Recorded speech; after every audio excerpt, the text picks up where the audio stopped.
So much. How's everybody doing today? Excellent. My name is Jimmy. This is Jeffrey. My purpose here today is I'm the entertainment. I'm the floor show.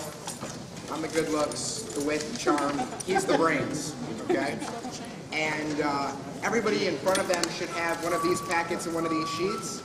The packet is the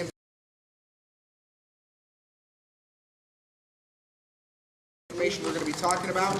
These sheets allow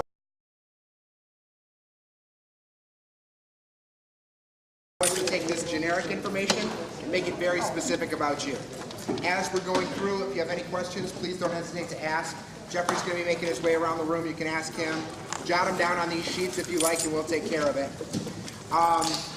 For starters, Jeffrey and I work for a company called GLP & Associates, and we are the largest independent providers of retirement services to educators in the state of Michigan. In the state, we have approximately, let's say, just under 560 school districts. We are approved in working in approximately 515, 516 of those districts. So we go almost everywhere. Bottom of the state, cross the bridge, UP, the whole shot. Our corporate motto is knowledge is power. And all over the walls of our building, it talks about the education process, because we believe the more informed an individual is today, the better decisions they can make for their future. And we've been working with public school employees, Michigan public educators, for almost 47 years. So we've been doing this for quite a while. Now, if you take a look at these packets, it talks about the retirement dilemma on the first page, the retirement problem. And when we're working today, we're really working for two incomes in public education. We're working for our salaries that we bring home in the form of our paychecks every 2 weeks, and we're also working for our future income, which will be a pension that we're going to receive from the state. Now, the state of Michigan says that with 30 years of service, we're eligible to separate with full benefits. And those full benefits are twofold. It's money and it's medical. Well, with 30 years of service, when we retire, whether we're in MIP, Basic, Pension Plus, when it is that we go to retire, the state will pick up 90% of the cost of our major health care, leaving 10% to be made up by us, the retiree. And I'm going to talk about medical benefits as we get a little further into the packet. This page is highlighting what happens to our dollars, and this is our best case scenario.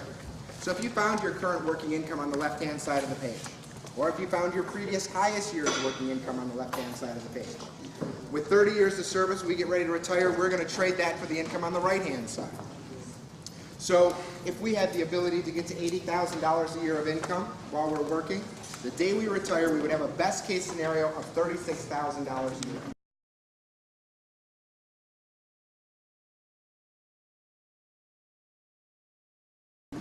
The good news is we have an income for the rest of our lives. But the bad news is it's not the same kind of income we were used to bringing home while we were working.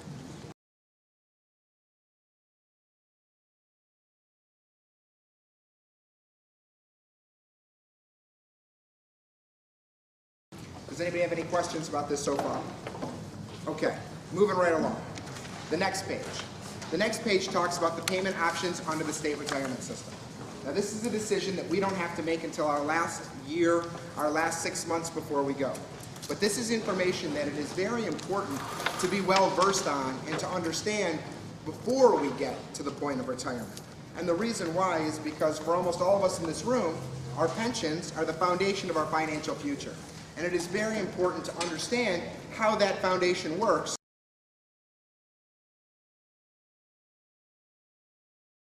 so we know how to properly plan and prepare. Now, the first choice on the page is the straight life option. The straight life option is really designed for single individuals or households with multiple pension systems. And under the current system, the straight life option is the most money that we, the retiree, are eligible to receive from the state. It's the greatest dollar amount. And if we're married while we're alive, ourselves and our spouses would be covered under our medical benefits. But in the event that we should predecease a spouse and we elected the straight life option, you can see here that there would be no more money coming into the household, so there would be no more medical benefits. Because the rule of thumb with the state, as long as there's an income coming from the state, there are medical benefits. If the money stops, the medical stops. And for us, the retiree, we can never outlive our pension dollars. So therefore, we can never outlive our medical benefits. But when we're protecting spouses, family members, etc., or beneficiaries, it's important that we take the right choice. The next choice on the page is the 100% survivor option. The 100% survivor option is the greatest reduction that we, the retiree, could take in our pension dollars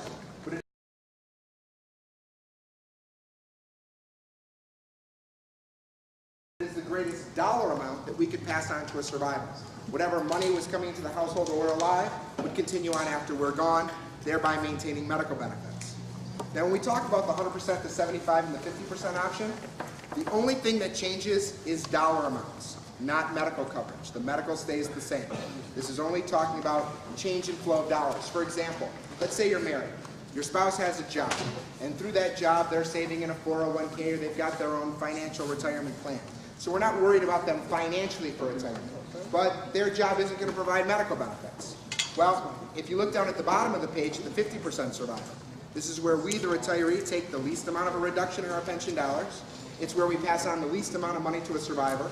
1/2 of whatever was coming in while we're alive continues on after we're gone. But again, the purpose here, just to maintain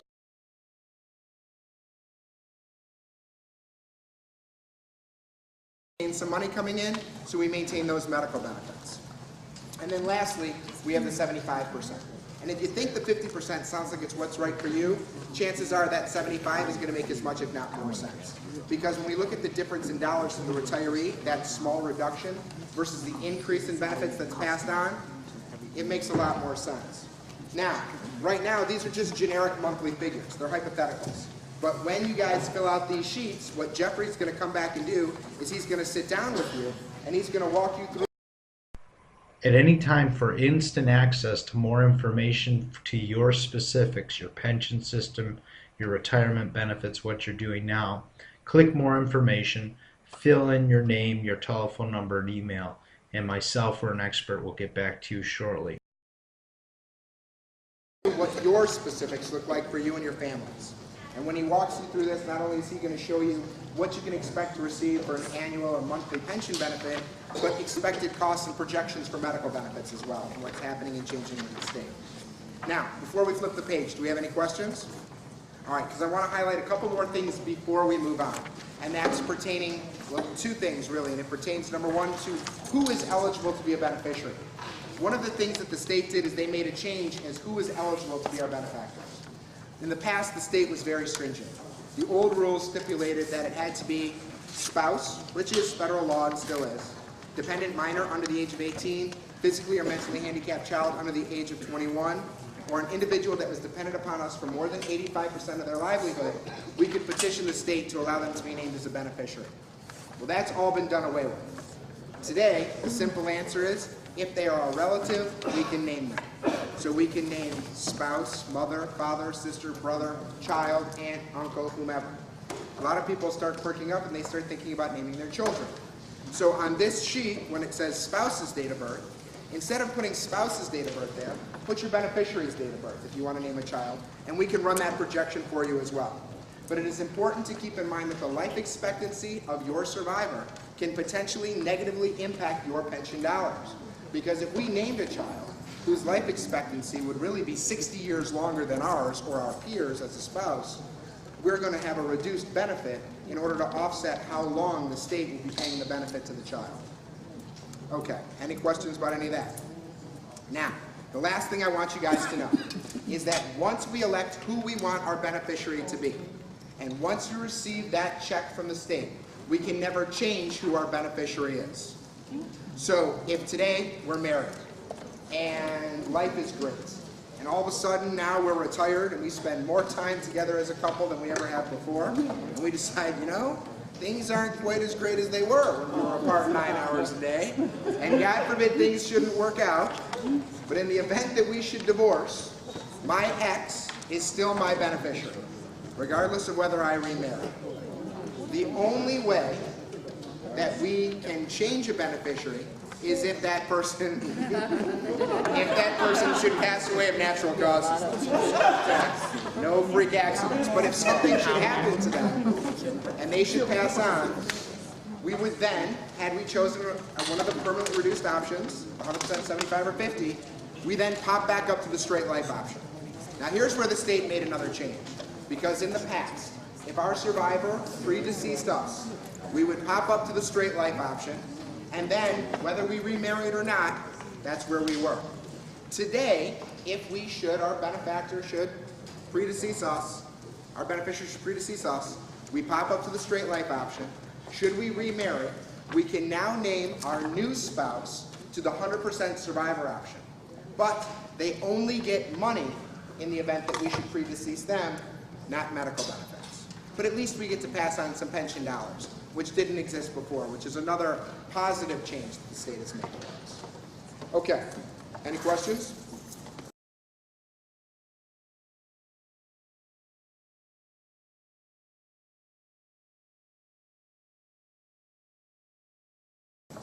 All right, moving right along. Next page. The next page talks about the full benefits under the state retirement system. And today we're going to focus on MIP and BASIC. Do we have BASIC members here today? Okay, so we're going to talk about both. Now, when the state calculates our pensions, they use a formula. And the formula that the state uses to calculate our pension is what's known as your final average compensation, your FAC. That number is then multiplied by 1.5%. This is then multiplied by our number of years of service, and that's how the state calculates our pensions. The greatest controlling factor in that equation is years of service. The longer we're here, the more money we receive. The sooner we go, the less. Now that final average comp is different for MIP and BASIC. Under BASIC, it's an average of our 5 highest consecutive years. Under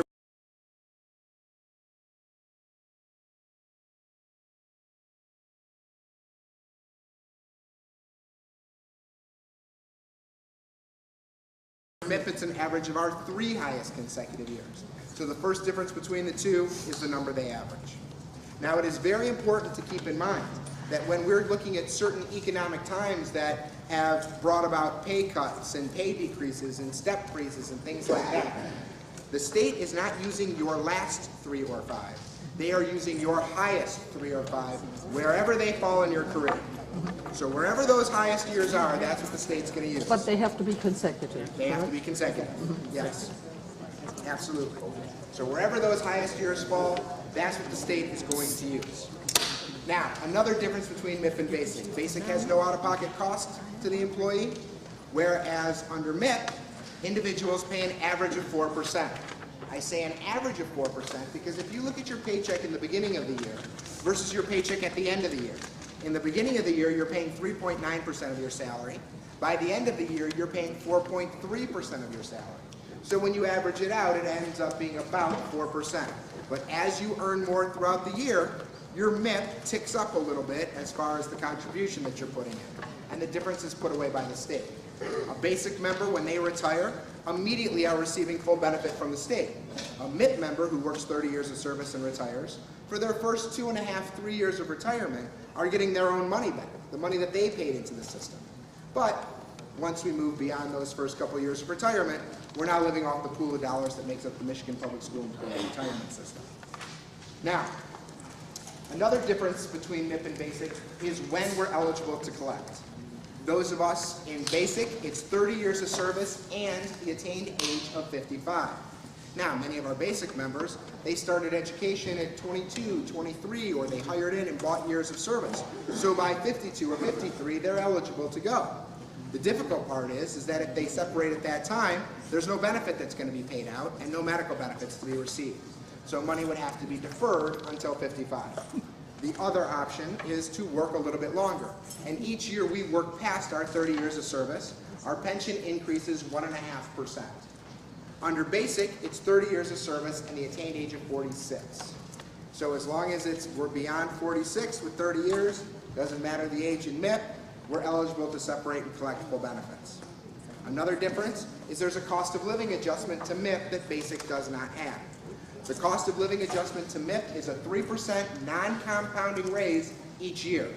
So whatever pay raise a retiree sees between their first and second year of retirement under MIP, that exact same dollar amount will be added on year after year after year. So if we said to ourselves that our first year we retire, we got $10,000. Second year, we'd get $10,300. The next year, $10,600, $10,900, and so on. So 20 years into retirement, our pension is going to potentially be doubled from where it was when we were working. Any questions so far?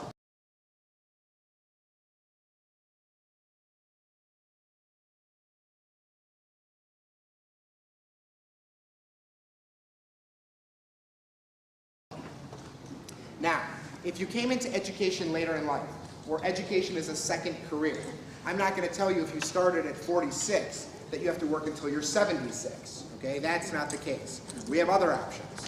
What's most important, and especially when we're working in a system where jobs are potentially at risk, or positions can be eliminated, or privatization can occur, these are some very important numbers for you to pay attention to. The first one is 10 years of service. Because with 10 years of service, we are vested in the state retirement system. Now, when those 10 years of service are worked is very important. Because if I hire in at 25, and I work 10 years till 35, and whether I'm eliminated or I choose to eliminate myself from the position because it wasn't the right career choice for me, those 10 years worked early on will, at age 60, provide me with a dollar income, but no medical benefits. I'll have the availability to pay 100% of my medical options.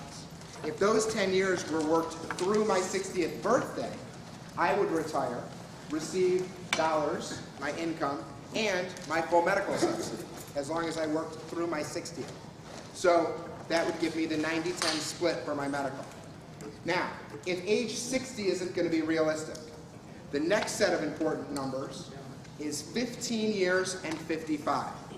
The reason why 15 years and 55 is so important is because when we have 15 years of service with at least 1/10 of a year worked in the 5 years between 50 and 55, so 19 days a year, 50, 51, 52, 53, 54, and 55, I get 19 days a year worked in.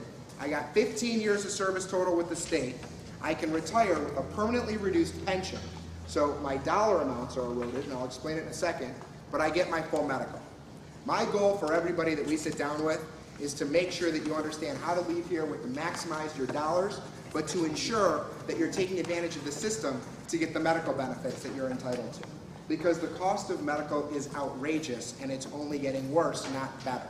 We have a fabulous opportunity from the state, so it's very important that we take full advantage of it. And if you have questions about other ages or year scenarios or things that we should do, put them on those confidentials. This is what Jeffrey does day in and day out, is help people retire with the most comfortable lifestyle possible, taking full advantage of the system. So, does anybody have any questions about any of this so far? Okay, so moving right along. The next page we're going to skip over because MIP Plus or Pension Plus is what's been designed for our new hires that started after July 1st, 2010.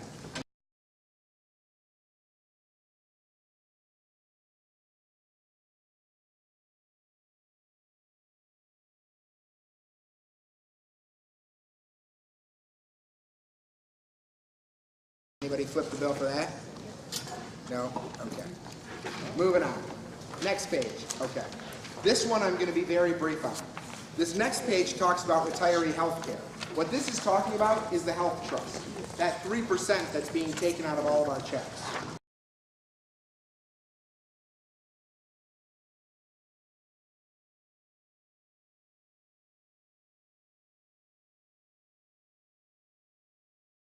Now, that 3% is being litigated as we speak. It's in the courts. It's been turned this way and that, and now it's in appeals. The 3% that comes out of our check is going into a hold account. And in theory, it's there for the state to use at their discretion to cover medical benefits. But what it does not guarantee is any of us who are paying into the system medical benefits. So, so there you go. Another great plan concocted by the state of Michigan. Now, I want you guys to understand something, because I get a lot of questions about when that 3% comes back, or I'm going to get my refund, or that money's going to come. I want you to understand what it entails. You see, for them to stop deducting the 3% isn't such a difficult task, assuming that's overturned. They're going to say, okay, and they'll stop drawing it from our checks. To have the money returned to us is a bit of a problem. The reason why it's a bit of a problem is because a school year crosses multiple tax years. In fact, we're very close to crossing into 2012. When we do cross into 2012, all that money that was withdrawn from our checks and accounted for through the accounting of the school districts all across the state, that money has now been, let's just say, accounted for on the books. Your taxes will have been accounted for, okay? If that 3% were to be returned, there is quite a tax issue. for the district and potentially for individuals because it's coming from previous tax years. So this is one of the challenges financially that they face in returning the money to us. Now, it doesn't mean that that money can't come to us in another form. My guess, and this is strictly a guess, and I have no idea what I'm talking about, is that this money, because who does when you talk about the state? What? I'm sorry, what? What is it? About the I'm help? not guessing. Right. Here's what's going to happen, is that they will give us an opportunity to use that money in a pre-tax form, which is things like paying for years of service, qualified savings plans, or things like that. Because that way it can come to us in a pre-tax manner. Okay. Any questions about the health trust? All right. Next page, buying years of service. And this is really one of the last big changes that the state's made.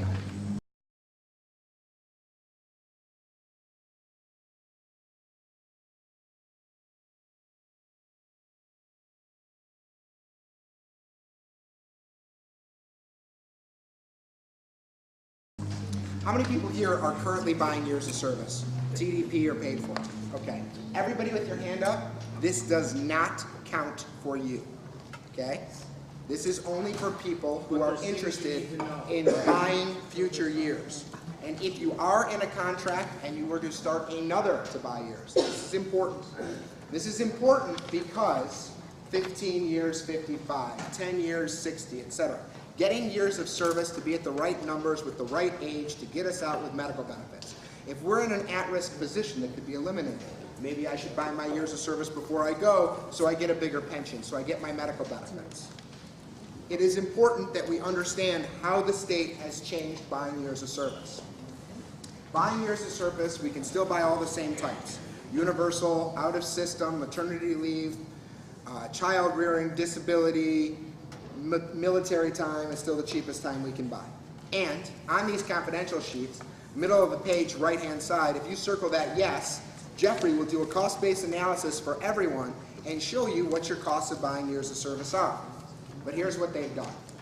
Aside from making it more expensive and there being interest and all the rest, the biggest problem with buying years of service is that if we buy those years to retire early, let's say I work 25 years, buy 5, I've got my 30, I'm of age, let's say I'm 55, I'm gone. In the past, absolutely. You left with money and medical. Today, if we buy years of service, I work 25, I buy 5. I'm 55 years young, and I'm going to retire with my 30 years. I will immediately receive my dollars from the state, but I will have a medical blackout for 5 years, the length of time that I bought, or age 60, whichever comes first. If I'm 57 and I bought 5 years, I'm blacked out for 3 years. If I'm 52 when I retire, my medical would kick in at 57. I can get my pension dollars right away, but I will not get my medical insurance. And it's because the state is deterring us from buying years of service for the most part. Now, if you're going to be retiring at 60, close to it, you've got a spouse who's got guaranteed medical that'll be there for you, okay, it's not a problem. But for most of the time now, buying years of service is a completely different demographic that we're looking at. It used to be the first thing I would tell a new hire. I was in a room, I would talk to new educators, and I would say, you know what we're going to do? Everyone here circle that yes, we're all going to buy our years. No brainer. Today, absolutely not. I mean, I'll run those costs for all of you. Jeffrey will run all the numbers for you. But I can tell you that for almost everybody in the room, it's not really going to make sense. The people that it makes the most sense for is someone who came into education later in life, second career, you're going to work until you're 60, or you've got benefits from a previous career, or a spouse. That's who it makes sense for buying years for. It's not the same as it used to be. Does anybody have any questions about buying years? Okay. When did they make this change? This is effective as of July 1st, 2010.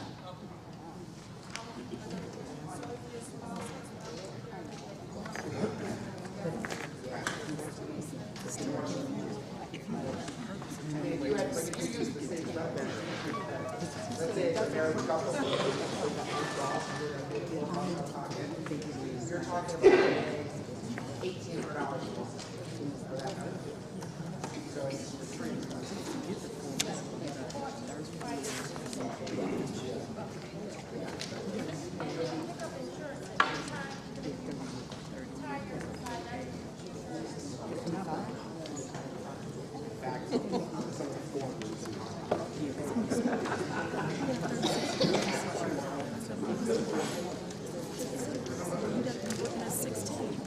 Okay, so, how are we? Okay, should I?